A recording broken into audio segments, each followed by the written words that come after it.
ni Bibeng. Tana Bibeng, kinalit na sa kaamulan. Moapas pa na dito, Bibeng. Hoy, mga ka-inspirasyon, ang aunsa naman mo. Nga nabili naman mo kapaminaw. Hoy, humdas ka inspirasyon. Amo na ning itaga, kaya na sa kapaminaw. Magpa-video tayo. Ka-inspirasyon, ha? Diri mo ang maestro. Mahuli namin mga ka-inspirasyon. Kayo man namin.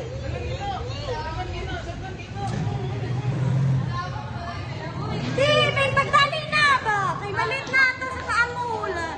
Mula ang tabibig, dito mo ROTC, Bibeng. Dili ka mag-aro dito, kay mag-aro na tagkaamulan. Okay, Bibeng.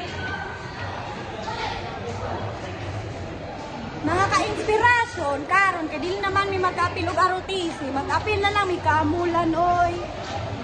Dili na mi mag-apil og ROTC kay dili man mi mag-apil og kaamulan, mag-apil-apil. Mauman nga po, kaya mag-practice na may paso-paso. Kay mo graduate naman mi, unya kailangan na nun ta mag-practice pero dili man mi mag-practice uy. Maura man nga po, magbaklay-baklay ang mga ka-inspirasyon. Oy, Mag-practice sila pero takot kaamulan kay lalo magsaysayaw. suya dahil sila ba, Bibeng ba? Oo, bibi, nangawala na sila diri.